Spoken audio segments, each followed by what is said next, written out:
like Attila the Hun. I came here to conquer. Lanes bring the beef, I tell them no donker. They wanna play games, I shock them like Blanca. They still rudimentary, I'm tough like Tonka. And let me get this off my chest. I'm hearing going nowhere, so haters take a rest. Ain't nothing handed, just working hard, sweating. You can take that to the bank. I know I did bet. Welcome to Season 2 of Eye of the Storm. Tempestt here, and I want to thank you for coming out. Don't forget to like and comment as it helps. Sub if you haven't, and be sure to check out the rest of the channel. I've got Season 1 on the playlist for ease of access, and Season 2 will be available once we really get into it. I also do my own music, montages and the like, and I work with the good folks over at Mind Over Mix-Up, so please be sure to show them support too. And without further ado, let's get into it. First off, just a wee bit of news. KOF 15 finally gets a trailer. Now, it was postponed, but then it was promptly rescheduled to Thursday evening. My guess is because there may have been some of the leaked photos. Now, in my personal opinion, the game looks gorgeous. Much better than 14 and not a laughing point like it was previously. I saw Leona too, which is a good thing for me. Now, it also stated that they had more in store for us next week, so I'll most likely mention the news on that too when it comes. Other than that, Samurai Showdown Season 3's pass was announced, and in March we'll get new features and Cham Cham, finally. Now, hopefully we can get some fixes for the netcode too. Maybe that's one of the announcements coming for both games. Oh, and there's this tiny other thing called Hibiki, who's, kind of a big deal, especially if you play CVS 2 or The Last Blade. Hibiki's amazing, and I'm excited for it. In other news, we also are getting more and more exhibitions and tournaments upcoming, and I, for one, am okay with this kind of stuff. It's just look, we're not sure when we're getting in-person tournaments, so it's like we gotta make the most of this online stuff. But be sure to support the homie MCE Amazing, because he's been doing Soul Calibur 6 exhibitions, and he's doing online tournaments, and he's kind of chronicling some of this stuff too. He's entertaining and good people. You can also check out some of the people in the description to get more action, and other people like the Savior Ninja. You just have to know what to look for, and I guess where to look too. Speaking of which, our subject for today is reads. Now, I know we've touched on it before, but I like to revisit and just make it easier to grasp and delve a little deeper each time we do, and especially just helping people who don't know anything. So we're going to talk about, in particular, habits, patterns, and conditioning. Now, when reading your opponent, you want to look out for things that they do, because even the random quote-unquote person has certain things that they like to do, and this can all be part of reading your opponent, which consists of taking note of what they do and making proper prediction or a calculated/educated guess based on what I mentioned before.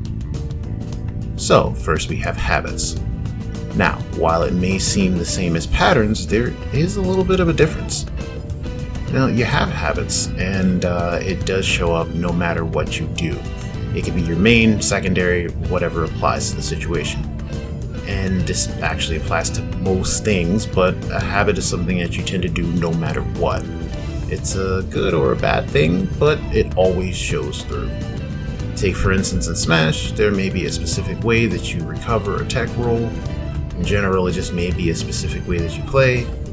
Perhaps you have a habit of rushing people down when they're near death, or something along those lines.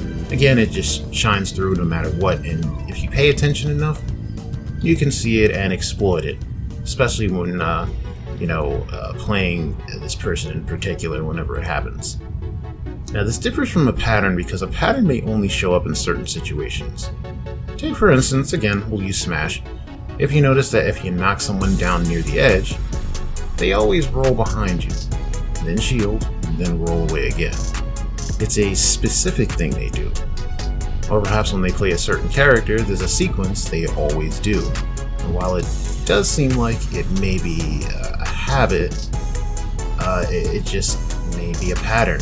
Which, it can be a habit in itself if you think about it. Just think of it like squares and rectangles. While one is the other, it may not be vice versa. Now, It may not always be a, again, specific habit, just a pattern they follow at times, certain situations, but it doesn't fail when it does happen. If a person's pressured in a certain way, they respond in a pattern, but only then. I think I got the point though. It's just, you want to look for things like that.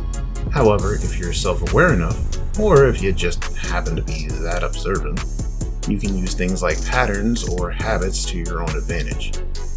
See, this is where the third thing we're talking about comes into play: conditioning. This is doing something to make an individual believe that you're going to actually do something specific and soliciting the response you want from them to exploit it. Suppose you're a rushdown type of player. You do, on purpose, a pattern of attacks. Let's just say it's something like mid, mid, mid, low, high, low, high. Maybe every other or maybe every third sequence, you happen to throw a mix in there. It doesn't fail. You do this for 2 games in a row, it conditions your opponents into thinking they've essentially got your pattern down. Then, in the most clutch moment possible, you do something totally different to bait out the response that they would be expecting. Obviously, they never see it coming. See, that's a more deliberate example, but the fact remains that you can use things you do, or fake setup things you do, to your advantage because your opponent is set to think that you're doing the same thing again. Why? Well, because you, without fail, have continued to do the same thing. Over, and over, and over. This falls under mind games. In my personal opinion, it's one of the most fun things about fighting games at a higher level than the casual level. We can talk more about mind games in various episodes because it's a huge part of competitive gaming in general. But that's the concept for today. This is part of making reads on your opponent. Just to summarize, you're looking for the habits and patterns, but also being aware that they could be a trap. Once you start getting into reading your opponent, it adds a layer of fun, again in my opinion. It also shows that fighting games are more than just pressing buttons or remembering combo sequences. It can even apply to the MOBA genre. There's what we call a flowchart, and knowing what that is, and knowing that people expect it, can work to your advantage. But I guess that's it. It was a pretty big subject, but what do you think? Let me know your thoughts in the comments section below and, discuss it with each other. You can also reach out to me in other forms of media. Twitter's always the best. But be sure to share this video with a friend, and if you haven't subbed, drop the sub if you liked anything. Thanks as always for the support, and as I always say, be safe, take care of each other, press buttons, and catch on the flip side. So don't just tell me what you want, baby, tell me what you need. Cause I ain't here to flaunt, best believe I'm here to please. I hear you're insatiable, I guess it's time to feed. And according to my ratio, we'll see.